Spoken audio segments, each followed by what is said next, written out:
tuko kwenye mkutano wa tathmini ya wadau wa korosho ambapo tunaangalia kwa sababu tumemaliza msimu tukiangalia kwenye msimu uliopita, mojawapo mafanikio makubwa sana ambayo tuliyapata ni ongezeko la uzalishaji, ambapo uzalishaji uliongezeka kutoka tani 528 msimu wa 24-25 kufika tani 618 la 17% kisha na msimu uliopita, lakini tulikuwa tumejiwekea malengo ya kufikia tani 700,000.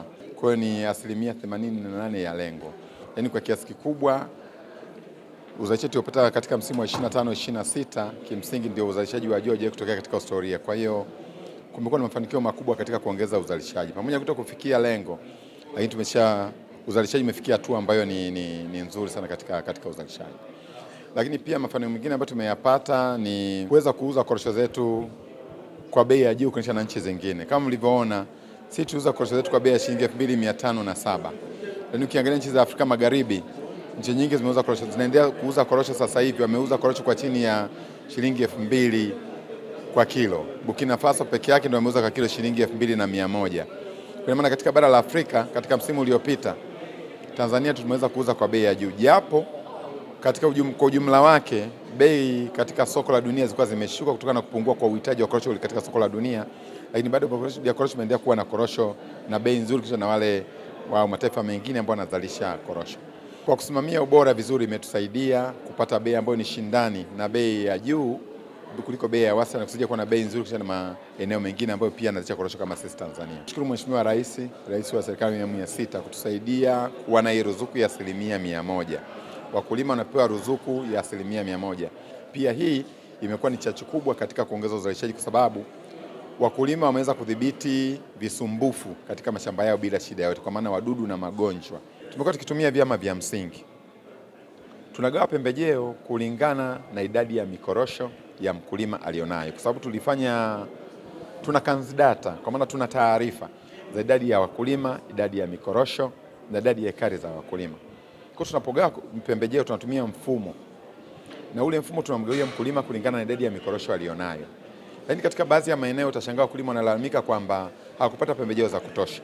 Lakini sisi tunatoa kulingana na idadi ya mikorosho. Sababu kubwa ambayo iliyoko hapa ni changamoto za usimamizi katika vyama vya msingi. Katika baadhi ya maeneo, baadhi ya viongozi wa vyama vya msingi wamekuwa sio waaminifu. Baadhi. Kwa hiyo imekuwa ikiathiri katika baadhi ya maeneo usambazaji sawia wa pembejeo kwenda kwa wakulima. Kwa hiyo katika kutatua changamoto hiyo kuanzia msimu wa 26-27, kuanzia tarehe 20 tunatarajia tuanze kusambaza pembejeo kupeleka kwenye vyama vya msingi. Hiyo itatusaidia kuhakikisha kwamba wale wakulima ambao kweli ni wanufaika ndio wanapata pembejeo, na mkulima anapata pembejeo kulingana na haki yake jinsi ilivyo, ili kuepusha watu ambao wamekuwa kiwadanganya wakulima na kutoka kuwapa pembejeo ambazo wanastahili kuzipata wakati mgao wao anastahili katika mazingira ambayo sio sawia. Msimu wa 26-27 ni kuzalisha tani 750,000. Hilo ndio lengo ambalo tumeliweka. Tani 750,000 ndio lengo. Na kwenye upande wa ubanguaji, mwaka huu tulibangua tani 20%. Lengo ni kuongeza ubanguaji kufika 60%. Waendelee kufanya utafiti wa idadi ya upulizaji, yani kiwango cha kuanzia salfa na viuatilifu. Ile tathmini iliyofanyika mara ya kwanza inaonyesha ni pungufu sana. Tunavyoambiwa tupige mti mmoja kwa robo kilo, inaonekana haitoshi. Geomba aweze kutusogeza angalau kutoka kwenye robo kilo angalau kufika kilo 1 kwa mti mmoja. Pewe wataalamu wa kutufundisha ili tuweze kulima vizuri, tupate mwitikio na hamasa zaidi ya kuweza kulima zao hili la korosho katika mkoa wetu wa Dodoma, liweze kutusaidia.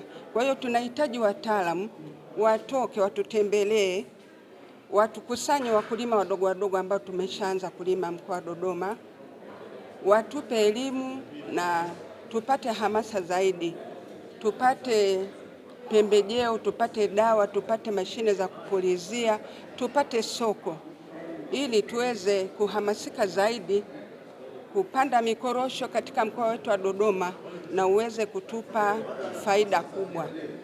Serikali ya awamu ya 6 imedhamiria kwa dhati kuimarisha kilimo nchini kwa kuongeza tija ya uzalishaji, kuimarisha uhifadhi, kudhibiti upotevu wa mazao na kuongeza usindikaji wa mazao nchini.